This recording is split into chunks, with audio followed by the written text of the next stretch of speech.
I live again. I'm not dead, and I haven't abandoned my channel either. I'll talk more about that at the end of the video.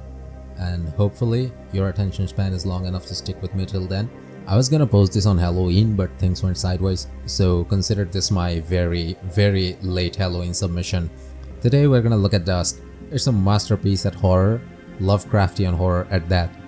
This game has already been called perfect for more detailed reasons by other people better at making YouTube videos, but I'm gonna take my own jab at this anyway, with my voice that the mic somehow filters into sounding monotone. No matter how many times I record it, that makes my jokes sound flat and lifeless, and a video that's roughly held together with poor jokes, shoddy edits, and duct tapes. Just like my sanity. I played the first 2 episodes quite a long time ago. I did finish the first episode, but I never finished the second one. And by the time the 3rd episode came out, I forgot to get back to it. I've always played it on accessible or go easy difficulty so far, but for this playthrough, I'm gonna be playing on I can take it difficulty. And we'll see how far I could take it up my ass. I don't understand the obsession with harder difficulties. It totally boils down to personal preferences. But what's with the shaming? If you enjoy torture, more power to you. I play games to relax, man, not to have an aneurysm. Yeah, I like a fair challenge, so if I find a game not offering enough challenges in normal difficulties, I'll definitely go up to harder ones, but not to the point it becomes a death compilation video only. You're supposed to be a badass hero in the game who's blasting their way past enemies. Sure, it'll get a bit tough here and there, but the point is to be the hero. Dying over and over, for me, breaks the immersion of being said hero. Rant over. Future Cyanide here. The last statement about dying over and over massively backfired on me, which you will find out in the later sections of the video. Enjoy. I wanted to look up a guide for the secrets, but I wanted to record a more personalized experience, so I just went in blind this time too and tried to find the secrets on my own, which I totally failed at, because in most levels I didn't come across any, or just didn't bother looking in the first place.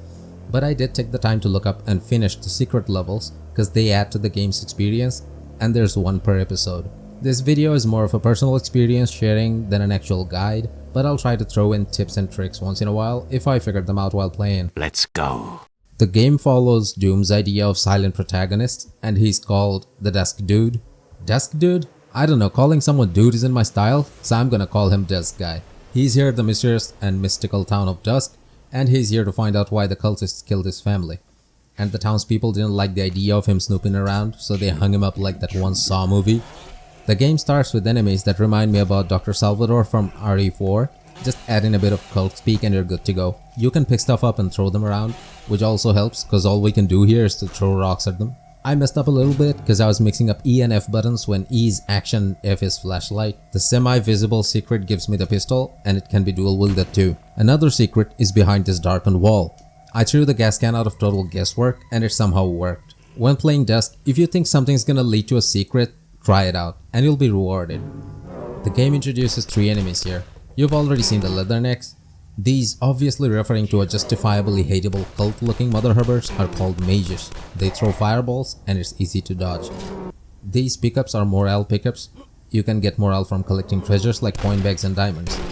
Coin bags give you 10 morale points and single coins give you 1 morale. These sheep-like creatures are black flips who spit at you. These are easy to take out as well, but can be a pain in large numbers. The moment you enter the house, you realize something's wrong.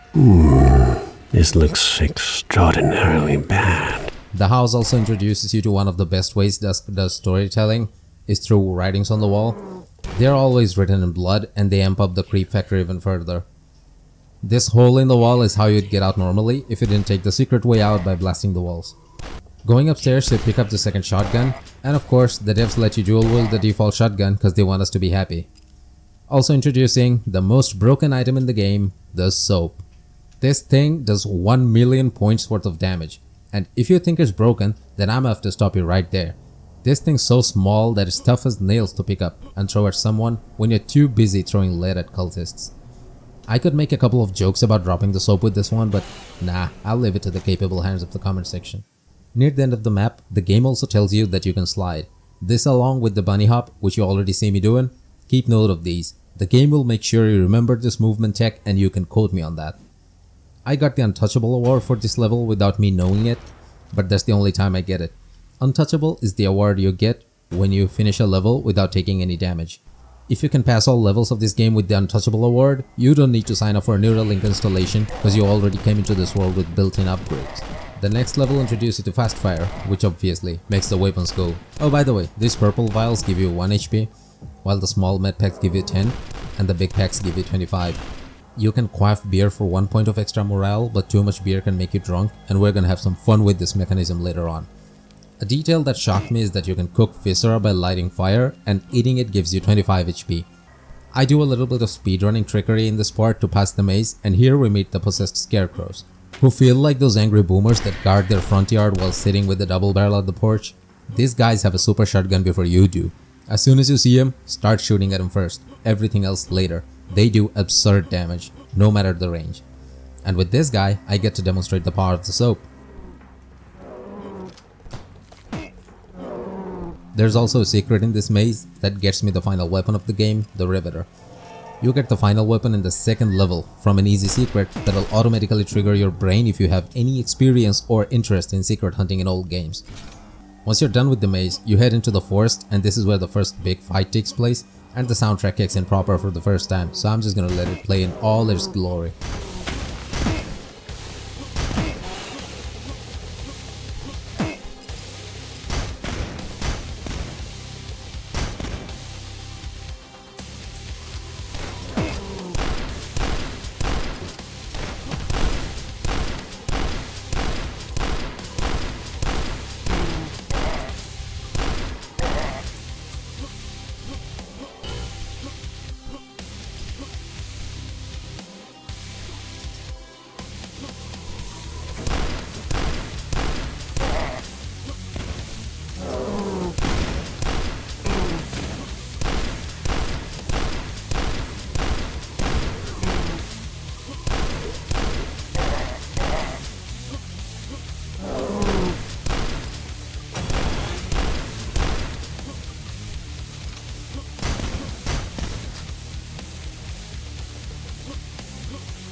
This map is where you find the first secret level, and for that you gotta go back into the maze secret after hitting the hidden switch behind the red key door.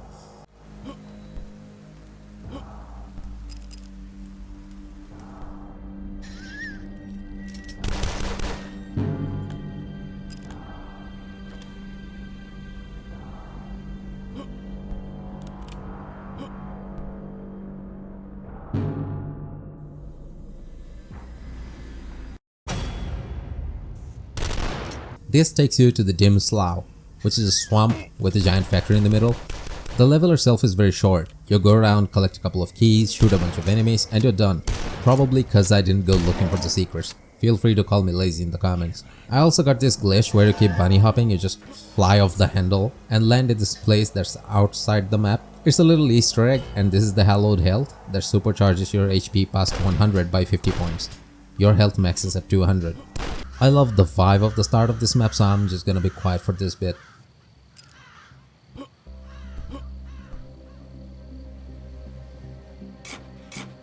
Grave robbers.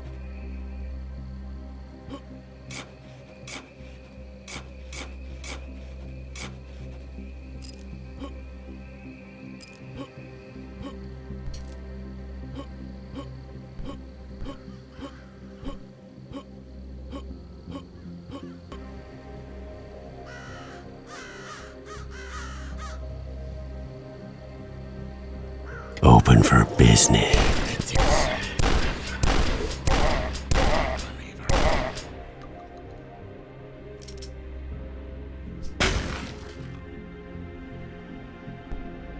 Alright, I forgot to introduce these absolute little horrors that are the rats.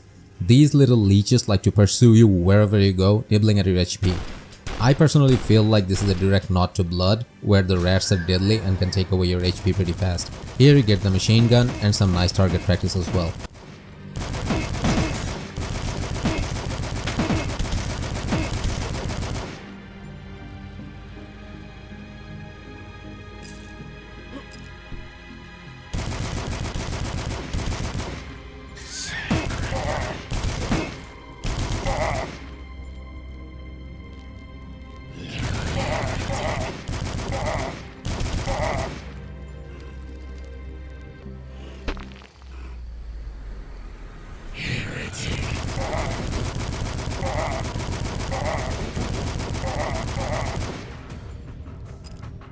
This is the first of many traps the game will set for you to catch you off guard.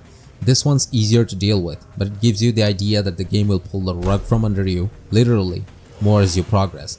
With a bit more exposition, we're led to the first boss fight of the game, the Intoxicator.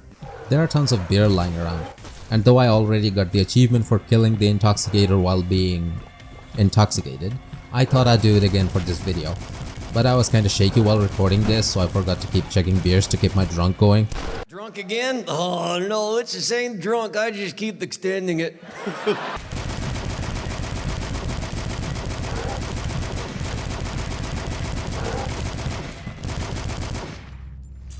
My pet. You'll pay for that.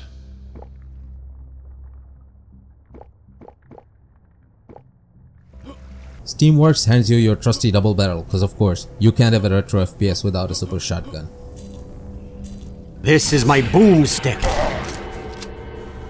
This thing is a powerhouse. It packs a punch so hard that it gives enemies if you do a close range shot. Also, it finally puts me at equal footing with the goddamn scarecrows and it makes me happy. Just listen to this thing. I ran into a bit of ammo shortage during this part, but I'll chalk that up to my incompetence. But this map's ending got a chuckle out of me.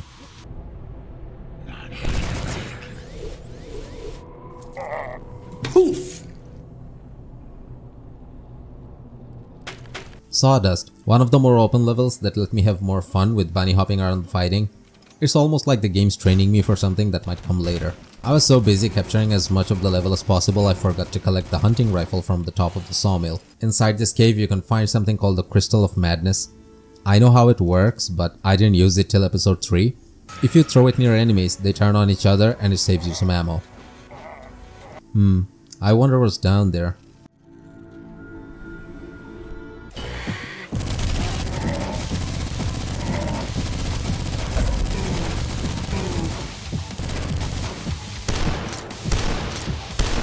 Man, this double barrel with the foxfire is just broken and I love it.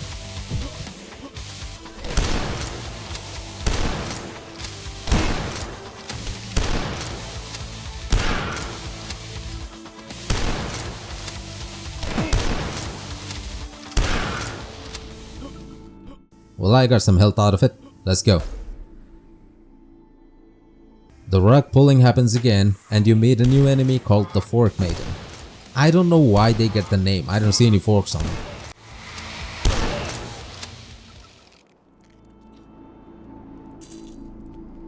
I got a bit lost in the cutty mines, but I managed to save some ammo by throwing rocks at enemies. This looks like one of those ghost caught on camera moments you find on YouTube and it just made me laugh. This is where I figured out that the boulder throw doesn't work on these witches. Yeah, I'm just gonna call them witches from now on.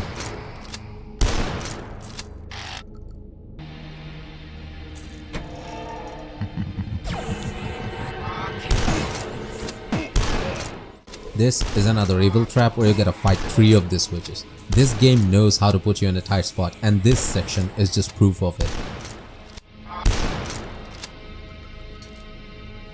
This map is also where I had my first death of the run.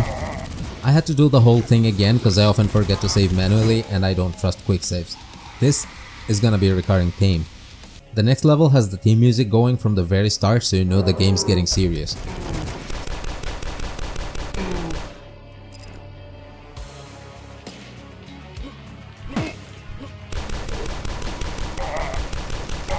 I've got 2 guns. That should be enough for all of you.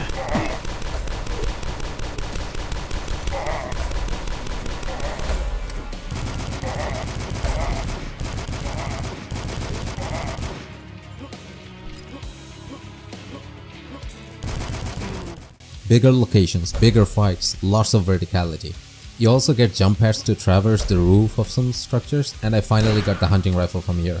This map also gets you the crossbow, and this weapon entirely breaks the game for 3 different reasons.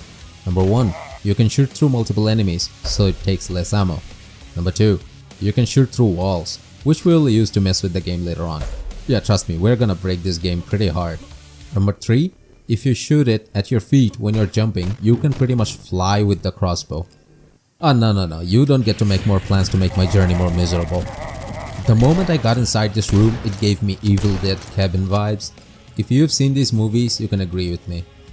I even tried pulling a couple books off the shelf, but it was no use. After a bit of secret hunting, more like stumbling upon him by coincidence, I go into Dave's house. I say it's his house because there's a portrait of him on the wall, and the basement even has a well. But the real question here is, if I jump in there, do I have to put the lotion on? I can already see the basket outside. Enough about that, let's put some leathernecks down to rest and make the super shotgun proud.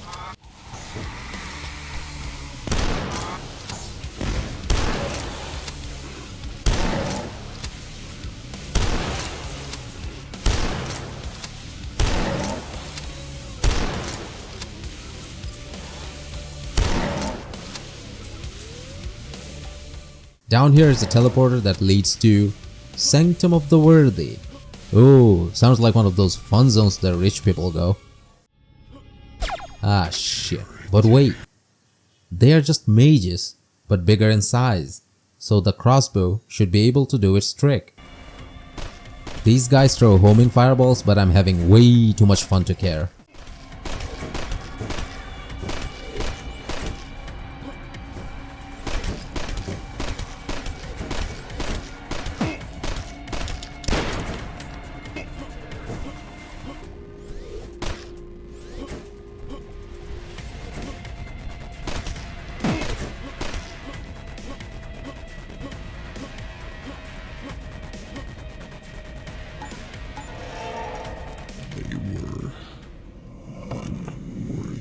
Well, if they were so unworthy, what were they doing in the Sanctum of the Worthy? Revamp your ranking systems, you cryptic fool. Through the gates is where you gotta unlock and go through the gates of the town. This map gives you the mortar, which throws out impact nades, but you can manually detonate them with the right mouse button. This weapon is a bit tricky, but if you can time the throw and the detonation right, it can make for some wonderful kills. I hit the gate switch and I can hear the sirens. The whole town is going at each other's throats. And of course, I did my part to resolve this conflict as much as possible. Cause if there's no one left to fight, there will be no fights, am I right?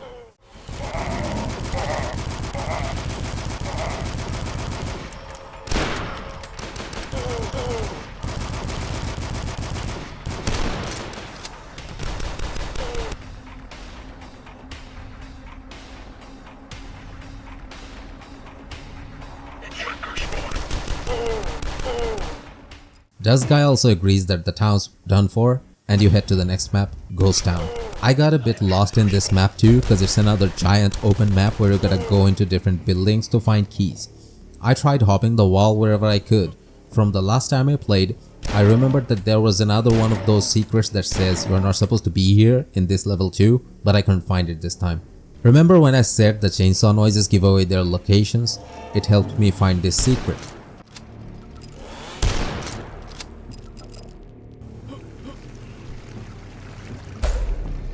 Where is that chainsaw noise coming from? Maybe from behind this big gate. Oh shit!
Oh damn, I forgot to look for the red key.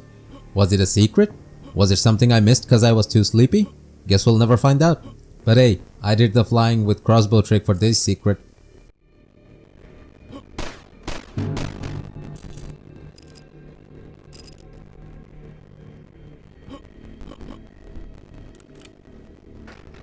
I'll drink to that.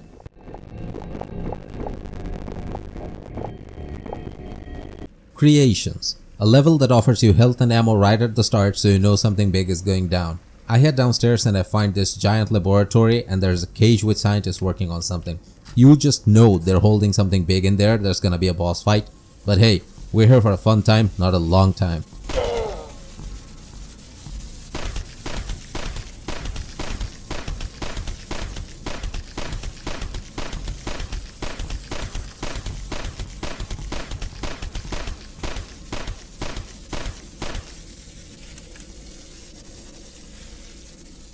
I guess we'll never know, man. I already killed it.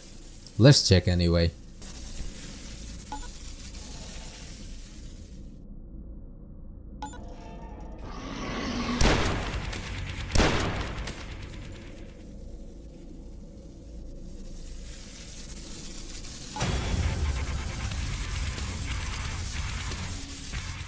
So there are supposed to be 2 bosses here back to back. But I killed them so hard that even the game didn't register that the second boss is already dead and started playing its music. And of course the boss man is taunting us from wherever the fuck he is now. This is only the beginning. Oh yeah, trust us, we know. The episode ends with a Doom style text dump that tells you all you gotta know. We've come too far to back out now, and so we head on to...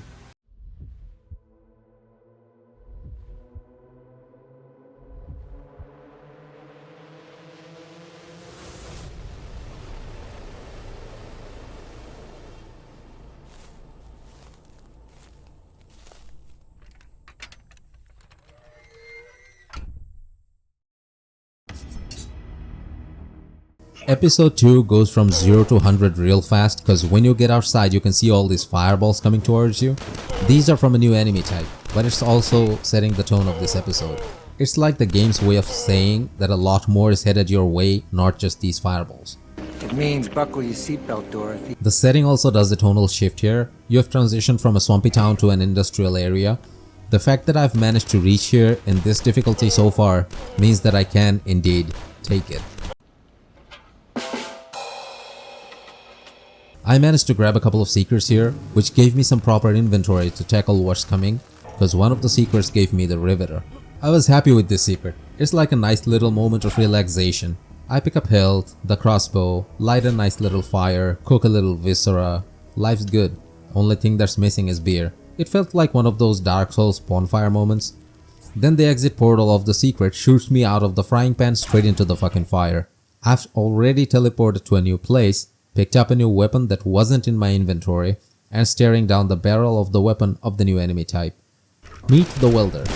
They shoot fireballs and they're a pain in the ass because they keep shooting said fireballs, but easily disposable with a single hunting rifle bullet. Also, they explode when they die and you can use it to your advantage. Hunt for the yellow key lands me in a ditch and I gotta climb my way out with the climbing gear power up, which you'll be seeing a lot more of later.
This is where I started feeling that the fights are only gonna get bigger and with tougher enemies.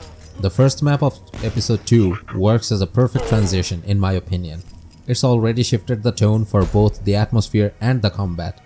and the tune is another certified banger. You also get to have your fun with the Riveter by raining, as the game calls it, death from above.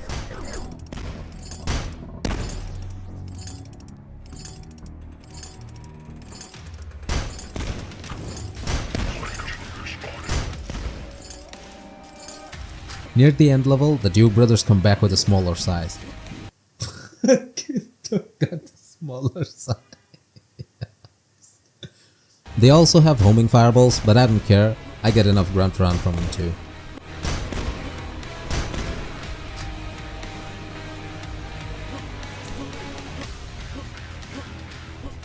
But the next map is where the spooks begin.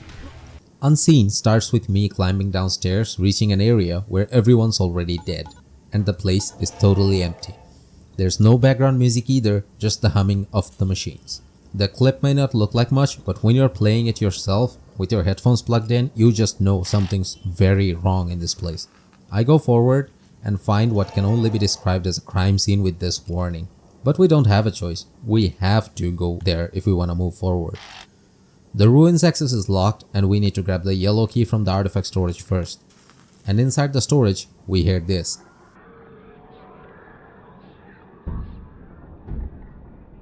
Come out, wherever you are. I'm gonna let the footage play out after getting down to the ruins so you can experience the pants-shitting terror yourself.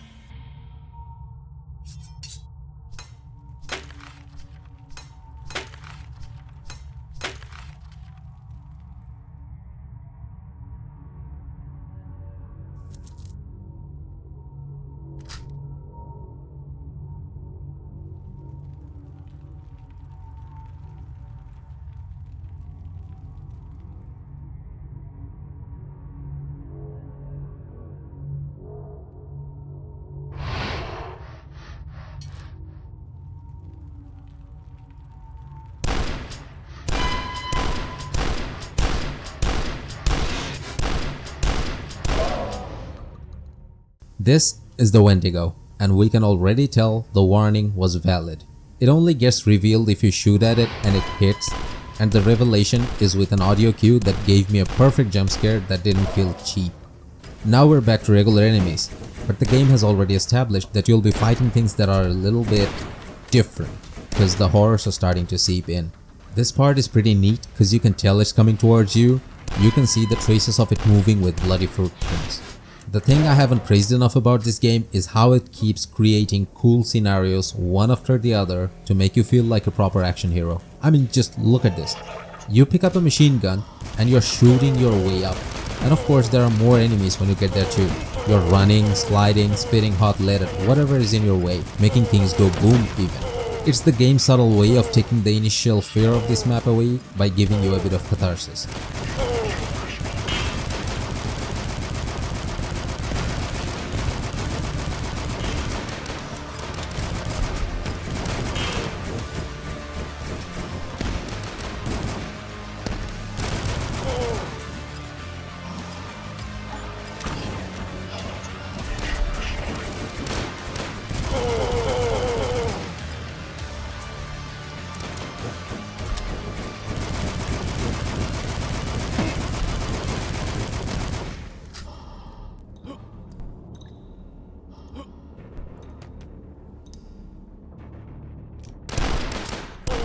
My dumbass realized there was a fast fire pickup overhead all along and I found it after the fight was over.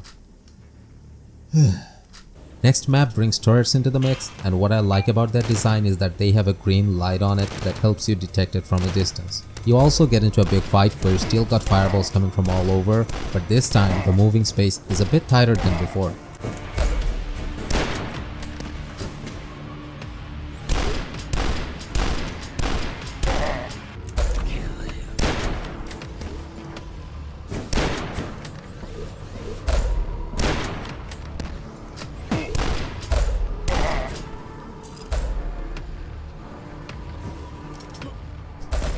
After the big fight outside, I had to play it a bit safe because I was low on health, a fine occasion to put the mortar to good use. Again, the game manages to drop you into a situation where you're barely making it out alive. Dusk loves to play this trick, when it throws tougher enemies within smaller spaces for you to go through. In a game where you can bunny hop to the next solar system if the rhythm is good enough, having to stop, think and shoot really puts you in a fix, when the game's already got you used to behaving otherwise. And to make it worse, they put two Wendigos in the same space. Oh, there's gonna be more later, trust me. This might sound like a complaint, but the challenges are tough but fair. So yeah, I think I can take it.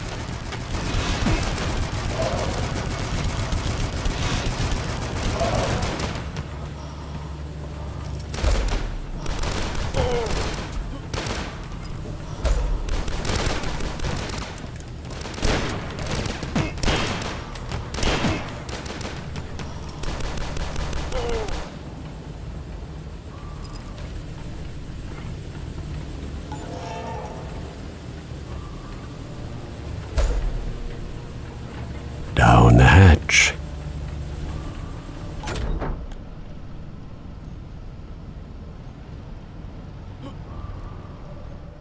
I got into the machine and got the secret by chance because I happened to notice the switch that opens it.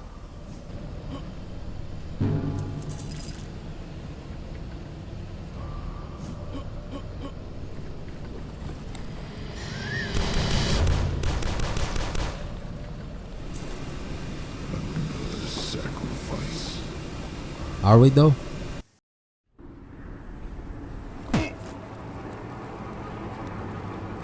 Well, shit.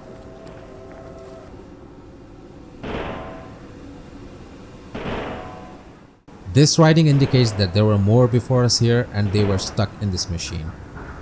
They weren't exactly stuck here, it's a literal meat grinder designed to feed sacrifices. In this case, human beings. You can even find skeletons when navigating through the machine for a way out. I got myself a working flashlight soon after, but the game didn't miss the chance of putting the fear in me. You have played horror games before, but no matter what you did in those games, your utilities were never taken away from you, especially something as basic as the flashlight. Dusk is a master of subverting expectations as well as raising them, and I love it. Don't shoot the switches. You ain't the boss of me.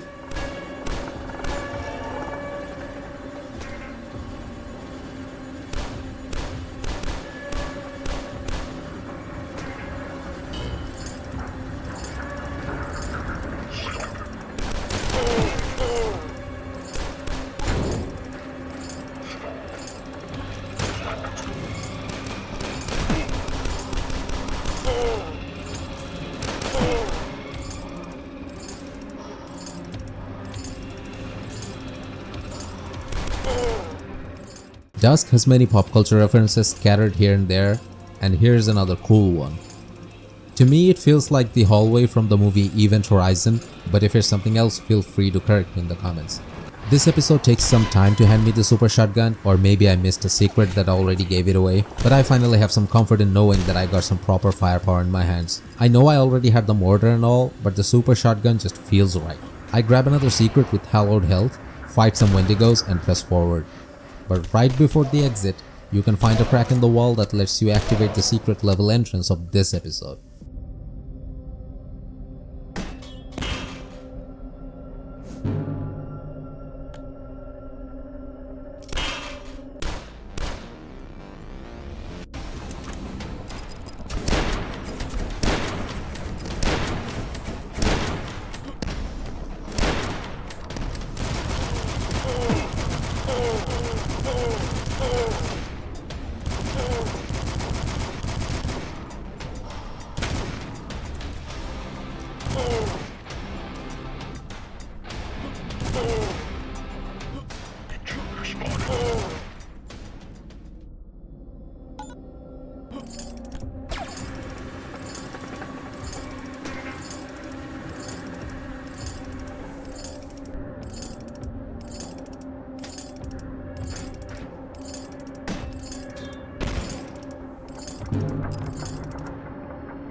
The Foundry. Its true nature is described by the achievement you get for it. This map makes you jump, slide, use jump pads and climb walls to get from one point to the other. The gunplay also feels awesome. because you're shooting baddies while you're mid-air when going through the level. The exit of this level leads you to the next regular map of the episode, the Escher Labs. Here, Dusk has gone from industrial to sci-fi horror, where you're about to roam this seemingly abandoned lab. The start of this level has a neat little reference to Duke Nukem, where if you interact with the computer it says, Don't have time to play with myself.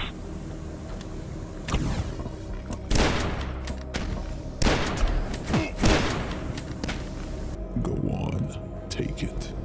Taste the power.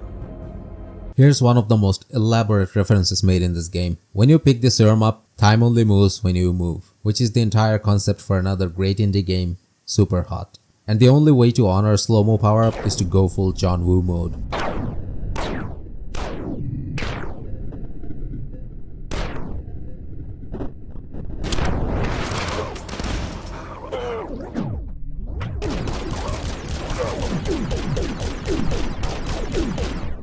Well, I had to switch a bit there, but firing the dualies with this power-up active is just something you gotta experience for yourself.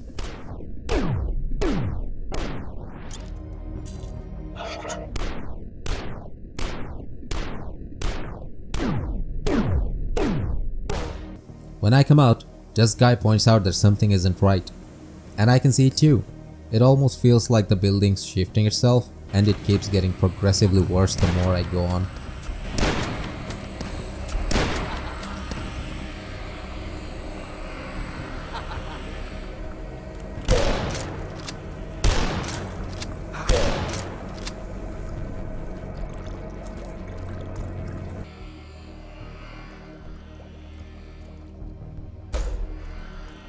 Do I even have a choice?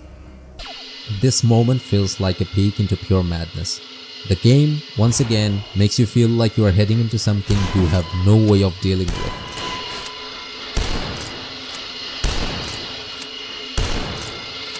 But as a great man once said, I have not come this far to die now. the arena, the empty space, the barrels, this just screams boss fight. And of course, we're gonna cheese this one too. The moment I entered the area, it's like the idea just popped up in my head automatically.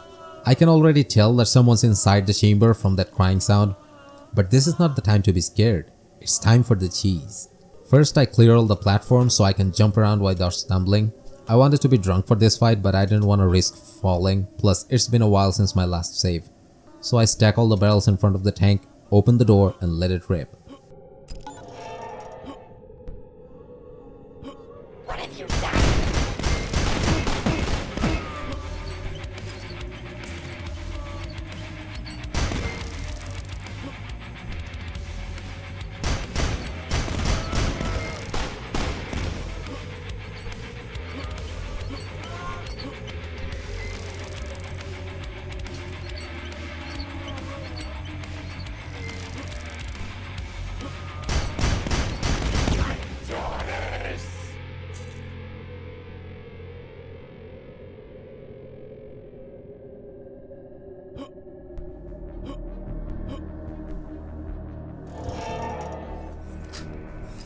See this yellow floaty thing that's causing gravity to shift in the room?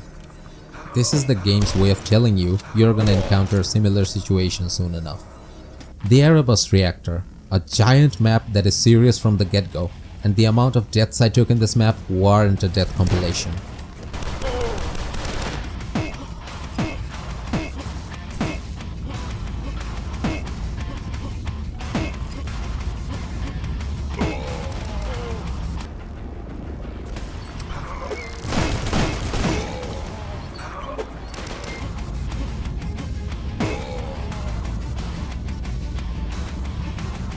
The map also brings in last map's boss as a common enemy who are called Cowgirl? What is this nod nod wink wink naming? And not just the name, even their moans and clothing is highly suggestive. Who put degeneracy in my boom shoe? Oh well, I can always purge it with fire. The end of this map brings us to another big area, and this made another light bulb go off in my head. So I did the whole barrel stacking thing again.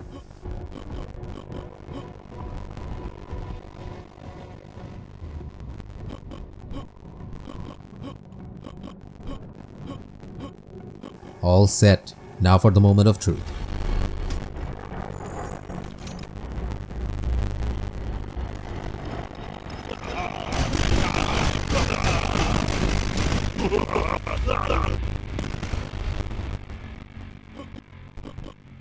The fact that this boss fight itself is a meme reference to another game, and I memed the meme, I kind of fumbled the dramatic exit of this map by not moving after jumping up, so I had to take the jump again.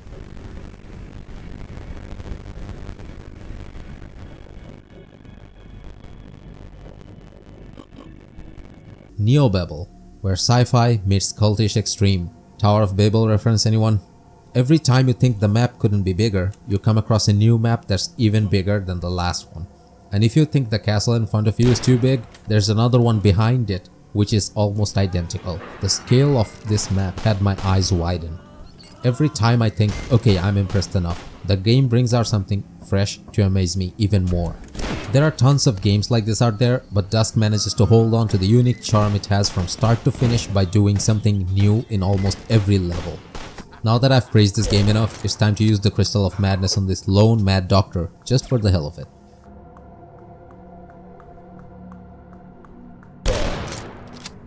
The second castle gave me a super heart serum, a bunch of enemies, and the freedom to go nuts. Now you wanna get nuts? Come on, let's get nuts.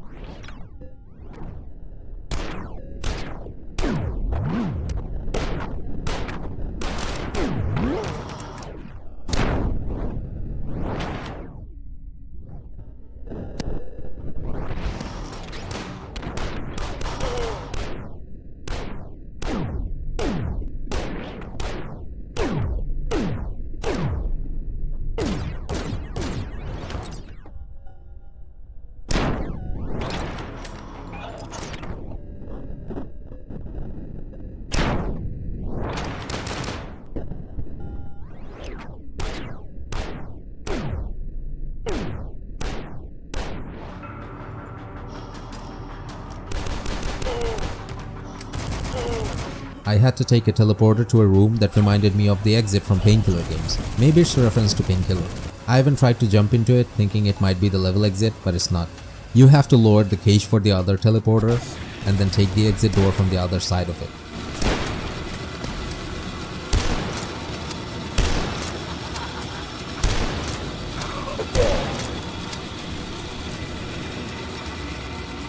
Bloodbone is the train level of this game. I must stop this train. Sadly, we don't get to crash this train all blood style. So we gotta get through the train to find out who's behind all this. Yeah, no shit Sherlock, I can't see my own gun without the flashlight. The level doesn't exactly feel like a train level, it's tight and claustrophobic.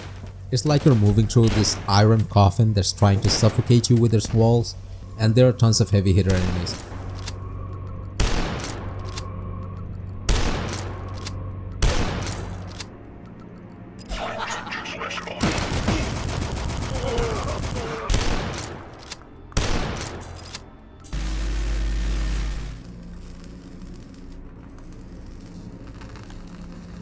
With his sparks, we take from men that which has never been taken before.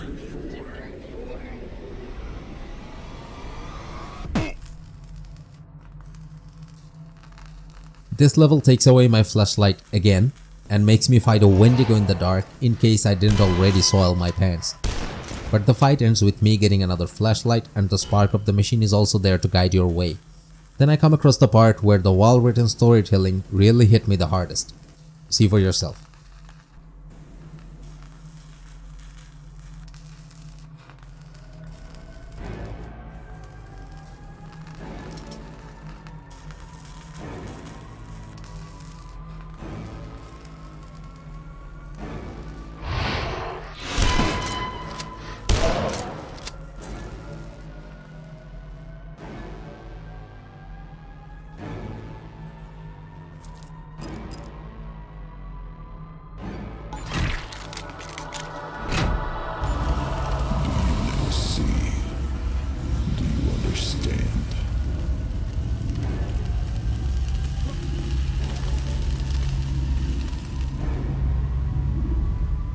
But near the exit, I mistakenly take a teleporter that sends me back to the start of the level, meaning I gotta stumble and fumble all the way to the exit.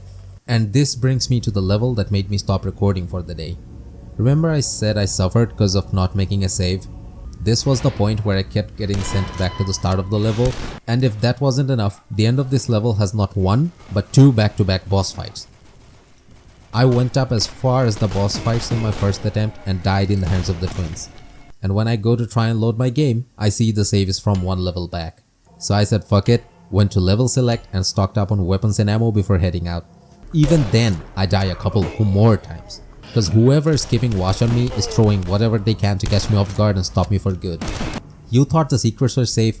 I get ambushed by two turrets in this section, right here. I was mentally preparing for the boss fight that's about to come up, even remember to make a safety save in case I get booted back to the start of the level again. But this time, the game rewards me with a boss fight that cheesed itself. Son of Intoxicator was easy, just keep your hands steady so your hunting rifle shots land and it'll take out a large portion of its health pretty fast. As for the twins, just use the crossbow to hit them both at once. And to make it even better, they managed to shoot themselves with their own explosives, cause it got stuck behind a pillar when they fired. The end level trigger is one last middle finger to my face where it releases a couple of rats. The final boss of this episode is a mortar firing asshat that has tons of HP, and you also have to activate 4 switches again to unlock the exit while he is chasing you and barraging you with mortars. If you have seen my video on Sigil, and of course you're someone familiar with boom shoots, you already know what telefragging is, and this level has multiple teleporters, so this is definitely an option. The game also offers you an achievement for it. I telefragged this boss in a casual playthrough when I wasn't even recording and got the achievement, but that was first try. For this playthrough,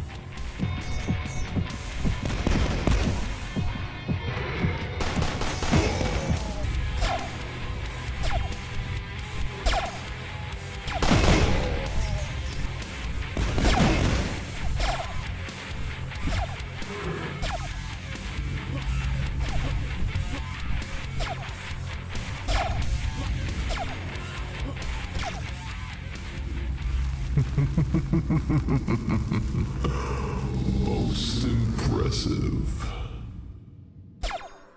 even the big bad acknowledges my skills.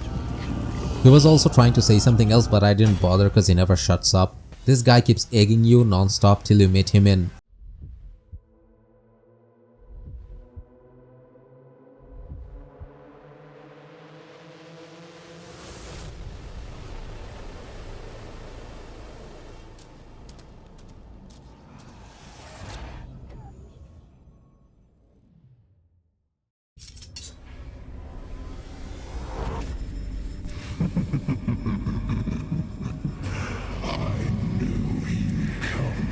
We've gone through swamp towns, we've gone through giant industrial complexes and machines. What else is a great location for a retro shooter like this? Of course, a giant medieval castle.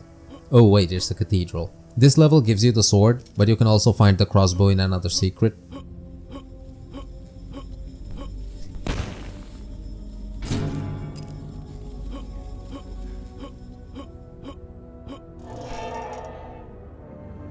The sword is overpowered if you have 100 or more health because it's a one-hit kill if you charge it, but it's good to have a ranged weapon. You can also block attacks and reflect fireballs if you got over 50 morale. I absolutely bully the new enemy, the priestess. In her first appearance, she gets one shot by the sword, and second time I managed to find the soap and kill her with it. They deserve it because they do high damage and will chase you till they're dead.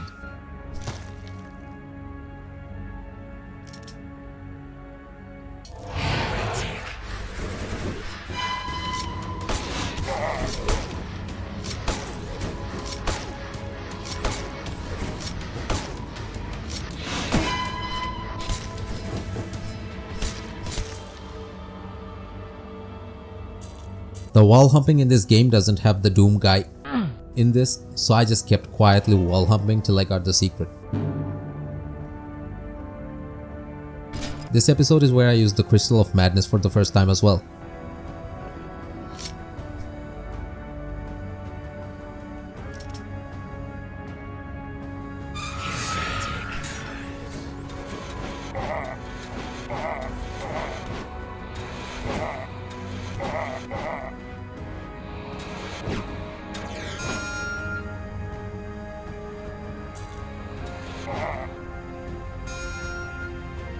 Here, the soundtrack really grabbed my attention. It gives you the feel that you're really in the deep now, and it's building up towards the big finale as well. Rest of this level is just a big crossbow shooting gallery where you cash in on the piercing mechanism of the bow. A new enemy type, the cart dog, teleports in and charges at me without a warning. This thing is just cursed. It's a limbless dog tied onto a cart that rushes you at mad speed and doesn't care about anything else in its path, which of course we'll be putting to good use later on. Fire and Ice had me in a pinch cause I got into the level with only 41 HP and had to take a couple more deaths. The level's design is pretty impressive though, with parts of a structure sticking out of a mountain and lava flowing through the middle. The start of this level gives you the asbestos armor that makes you fireproof. This is also a direct reference to Rise of the Triad, where you could get asbestos armor to walk past lava. Remember how the cart dog doesn't care about anything in its path? Look, it takes out both the priestesses.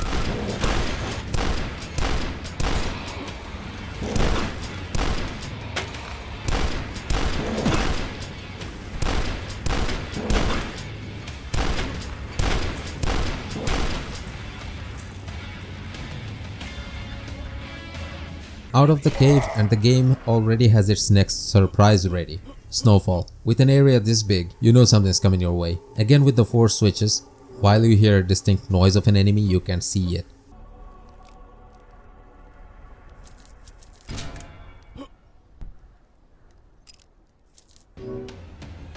Complete this sequence and you're presented with another annoying enemy type, the Bone Monks. I'd say something about the enemy name, but someone else made a better joke already, so I'm just gonna let it slip. Hunting rifle is perfect for them too, cause it only takes 1 bullet. The ending of this map felt kinda sudden to me, but I'll take it.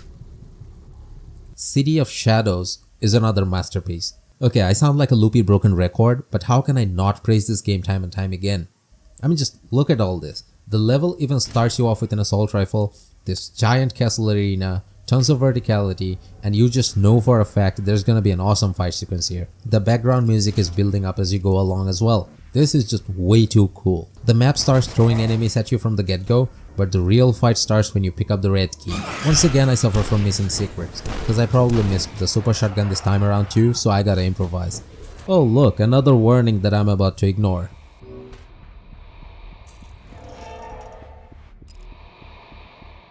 The house it opens has another super hard serum, but I had already killed most enemies, so I didn't bother. Into the well we go, and towards the first underwater boss fight, Chomper. The devs knew how to keep it fun, so you don't have to do oxygen management.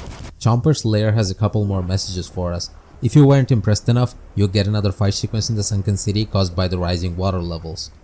I almost died here, but I pulled through, only to get attacked by a lot of smaller chompers. Nothing a few buckshots can fix.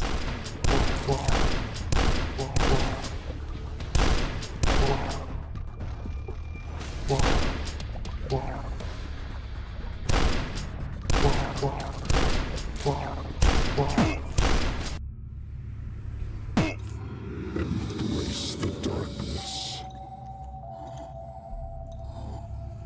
Crypt of the Flesh takes away my flashlight again, but this time the spook factor is even higher.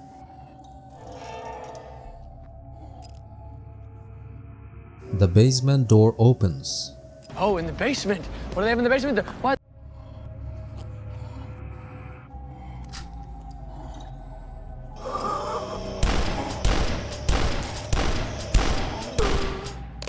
This absolute horror is in the basement. Yeah, it's literally called horror in the official wiki. Everything about it is just nope. Dusk guy shares my sentiment after getting the SSG back, but not without another creepy message on the wall and another bunch of horrors to blast away.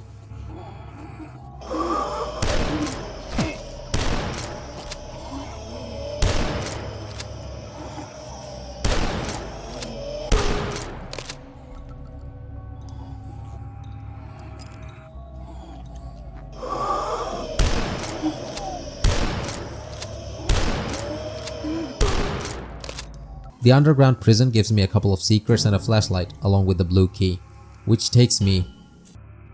That's what she said.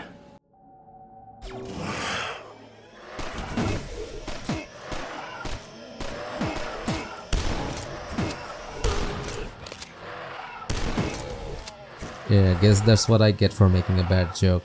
I get the red key and find the door, and of course, the game shifted into full horror territory here, so you get another enemy from your worst nightmares. They're called the Bone Balls and they throw skulls at you in random patterns. It's not just their appearance, the constant shrieking sounds they make is just unnerving. For a game that recommends headphones, they sure as hell made sure that you take him out and throw him away after hearing this scream. The entrance to the secret level for this episode is here, and here's how you get to it.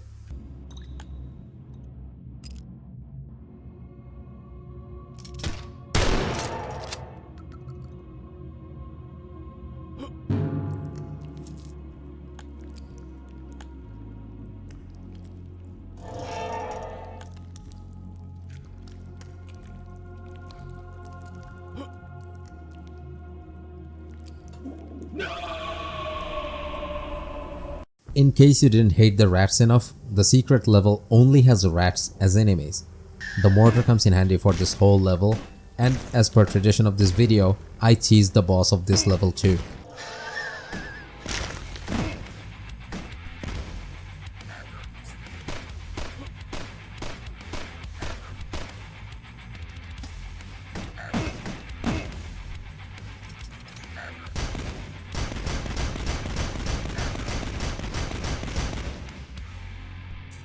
I get out of the catacombs and the red sky says the poop has indeed hit the rotating objects. There's this castle-like structure in the distance.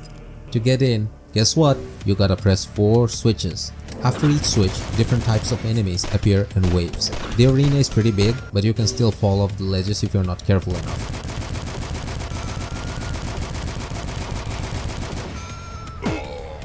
But let's see if I can ease the fight with the soap.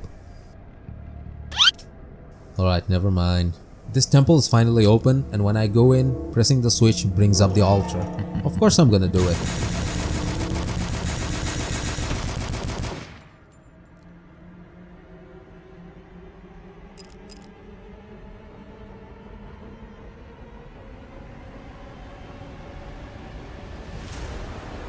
Fucking hell.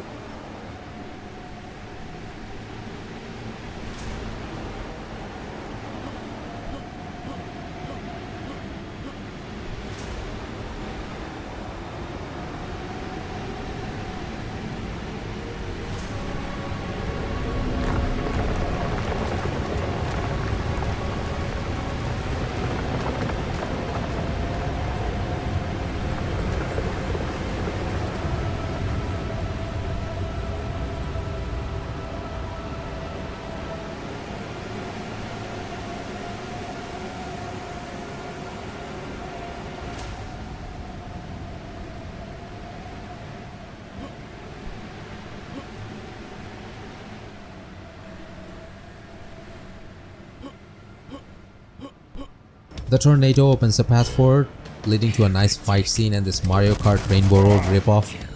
There's large fights ahead and you find the ammo bag which maxes all your ammo. This is how the game tells you to pucker up for more. At the end of 2 long hallways full of enemies, a portal takes you to Brimstone Ghetto. I love the creepy design of this level. It looks like the reality is warping into something hellish, and though the start of the level feels a bit slow, the fights amp up real quick, taking you through different scenarios. I learned to use the mortar by this time to throw shells around corners to clear up enemies.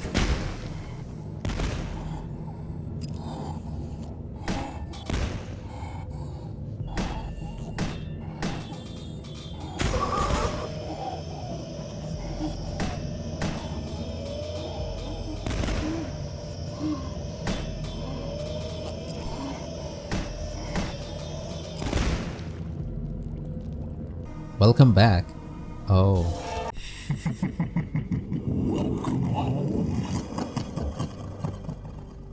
This is Dusk Guy's home in the weird dimension.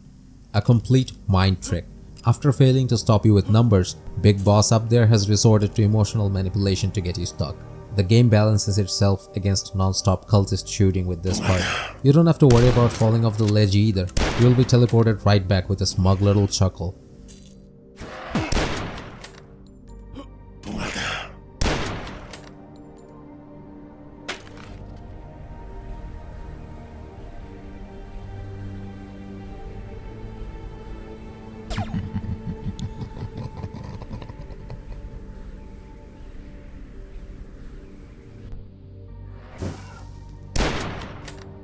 But it doesn't want you dropping your guard so fast, so it throws the absolute nightmares that are the bone balls at you again. In the barn, I come across a device you guys remember seeing back in episode 2. This thing shifts gravity, making the idea of navigation a bit of a puzzle. I was completely lucky to have landed on this switch that opens the next section. But then the game threw more bone balls and bone monks at me. It's like this big bad is trying really hard to bone me. Okay, I'll admit that was in poor taste and it's getting repetitive, so I'll stop. But it did let me create this epic scene where I'm just endlessly teleporting and taking the enemies out in between. I also managed to land on the blue key door completely randomly. I got lucky, but this is gonna be tougher for first time players. They'll just keep looping endlessly trying to figure things out. I entered the Dusk guy's house and he's wondering how he got here. His backstory delivery is just A+. The picture only gives you a background noise, and if you interact, he says, "It hurts to remember." He clearly is having repressed memories trying to come up, and he's present somewhere he tried so hard to forget. After a bit more of gravity shifting, I end up back at the lab, and when I exit the level, the guy in the sky brings me back to the cathedral. The theme of the game has been consistent throughout, and certain enemies only appear in certain areas of the episode. But this time the castle feels more warped than ever. The evil dimension is slowly taking over and all the realms are sort of merging into one.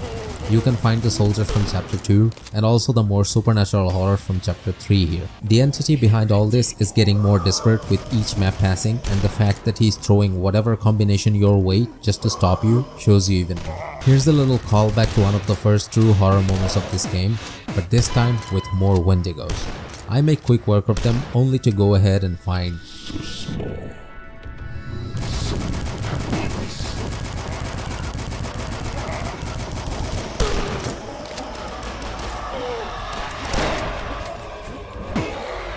After a lot of deaths here and there, I got desperate to the point I charged the cowgirl with a sword to end the fight faster. I always struggle with endgame difficulties when the game expects you to be good enough to throw tougher enemies your way. I keep circling back to the beginning of the game again, and the writing on the wall sounds like it's meant to be. You started by getting out of hooks, and you complete the circle once more by surrendering yourself into it once again. This act sends me to a limbo, and the cult leader tells me to Show us that you are worthy. Now I'm gonna take a few more moments to rant a little more cause I suck at video games. I've seen some hard challenges levels where it's supposed to be your penultimate test of skills before you head to the finale, but this level is so damn hard that the final boss of this game feels like a slight tickle in comparison. Whatever you're about to see is what transitioned me from a boy to a man. I died so many times that I even put off recording for a couple of days. But my mama didn't raise no bitch, so let's do it.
And now, we're at the final level. The end of it all, Dusk. You gotta activate a portal to get to the boss, and before we reach him in person, we can even take a quick look of him in his portrait. And finally, we reach the voice in the sky. At last. You finally arrived. You shall be my final test. He's the leader of this cult named Jacob. He's the one who's been keeping track of your progress for so long because he wants to prove himself worthy in front of someone. And as he puts it, you're his final test. And so the battle of the ages began. This fight brought up a memory in my head that I forgot existed. When I was a kid, I played this game called Unreal Tournament. The bot opponents of that game would jump around at light speed and were super tough as opponents. Jacob's movement feel exactly like those multiplayer bots, and he gives you the impression that you're fighting against a reflection of yourself. He even uses the same weapons as you. But we've already cracked tougher cookies than this already, so let's prove how worthy we are.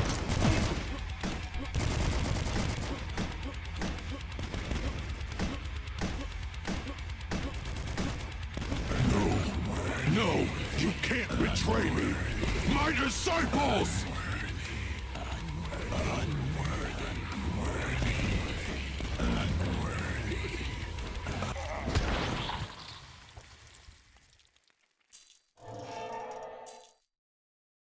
His disciples decide he's unworthy and take him out instead. But the game had one last rug pull left for us, and it was the biggest one.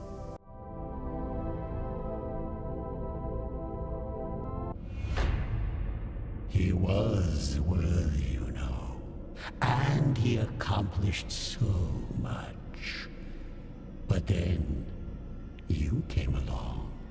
You who were stronger. You who were faster. You I like better. Who did you expect at the end of all of this? God? The devil, perhaps? No. It's just me.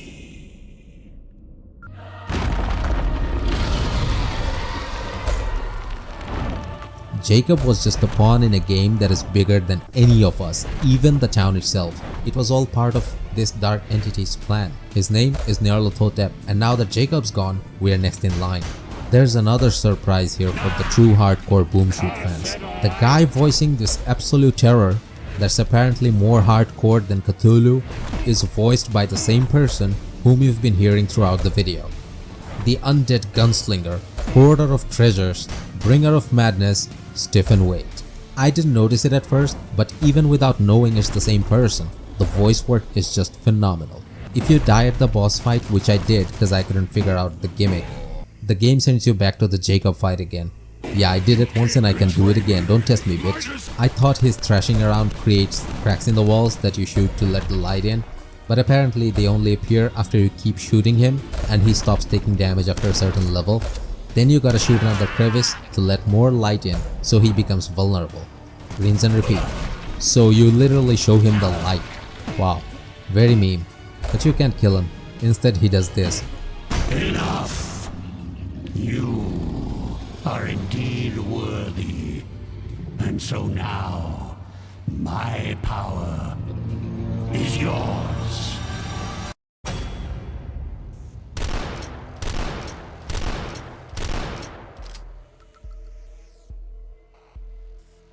How does it feel?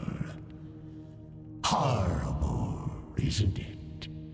But wonderful, yes? Who you were before is insignificant. Who you are now is inconceivable.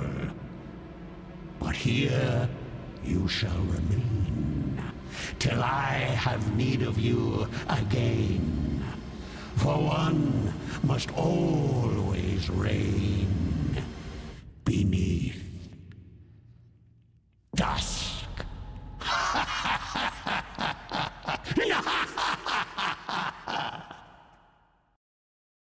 Dusk doesn't focus on the main story and there isn't much to talk about the overall story personally, because I feel like it follows the famous John Carmack quote. I wonder how much porn he watched to make that deduction. I haven't played the prequel of this game. Yes, there's a prequel to this game, Dusk 82. That wasn't apparently an April Fool's joke and released back in 2021, and I found this out while writing the final script. This game's a puzzle, so I skipped it because I don't like the idea of using my brain more than 1%. The lore of this game is pretty vague unless you go read the wiki or look up official theories and facts confirmed by the devs. I'm gonna present my own theory based on my experience. Dusk Guy is a treasure hunter. He is not supposed to be fighting wars, but he does know the use of guns due to his line of work. The low-tech arsenal of this game also establishes his familiarity with guns and the setting he's in. He stumbles upon the town of Dusk to find the murder of his wife and kid, and he finds that the townspeople really are worshipping a cult, and there's something or someone behind all of this. He decided to dive deep into the madness to find out what exactly lies at the other end. The only visible motivation here is that he wants to get some closure, and whatever treasure he finds along the way is a bonus. Instead, he finds more than what he bargained for. A cult leader who's closely observing all his moves because he wants to deem if Dusk Guy is worthy for something that is not yet disclosed, and a vague hint of an even bigger entity, sort of like a puppet master who's orchestrating the whole thing. Dusk Guy decided to go after the voice, not knowing whether it was human. He clearly didn't care for his own life, he just wanted to see the end of all this, and preferably his own end as well because of his past trauma. He goes through the town of Dusk, monolithic industrial facilities that are a nod to the Tower of Babel, creations towering over man, making him look small and insignificant in the face of insurmountable horror. But Dusk Guy pushes through all odds. Even when the cult uses the age-old tactics of throwing bodies at him until he stops, he leaves a pile of the bodies behind instead. He finally reaches Jacob, the cult leader, and takes him down. In fact, his followers take him out before dying, saying he's unworthy, but Dusk Guy doesn't care. He got his revenge, now he just wants out. He wants it all to end. But right then, the true horrors behind the entire play reveal itself, and only through a few lines of dialogue we understand exactly what was going on. The horror, Nyarlathotep, has chosen his worthy disciple. And when I say puppet master, it's not a simple adjective. It's a horror that twists the minds of individuals and the world becomes its stage, and events unfold the way it wants to. Dusk Guy proves it wrong and takes over the throne as the new worthy one and receives all the powers that Jacob had. But there is no happy ending. As Nyarlathotep now dictates, he has to take his place to be stuck here till eternity, guarding Dusk till another worthy one comes looking. While he does get a relief from his mortal sufferings, he stays bound to this place for times unknown. For a game centered around horror and action, that is quite a thoughtful and bittersweet ending, and it cements Dusk Guy as one of the best protagonists in the modern heap of retro-style shooter games. Yeah, I'm not good with mixing outros and stuff, so I'm just gonna get to it. I've tried to cover multiple games in the past few months, but every time I faced a unique new issue that just halted all my progress and booted me back to square one. As someone with a cluttered personal life, it's tough to make the extra time for redoing anything, so I just threw my hands up altogether. But then I realized I actually enjoy doing this. Sure, my vids aren't the next best in line, but no one's is when they're starting out. I pushed myself way too hard for this vid, so if you're still here listening to me rambling, thank you very much. Means a lot to me. I'll be working on more videos, because there are a lot of anniversaries coming up for some of my favorite games. Plus, can't get better if I don't practice, right? Maybe leave suggestions in the comments about what you want me to cover next. See you on the next one.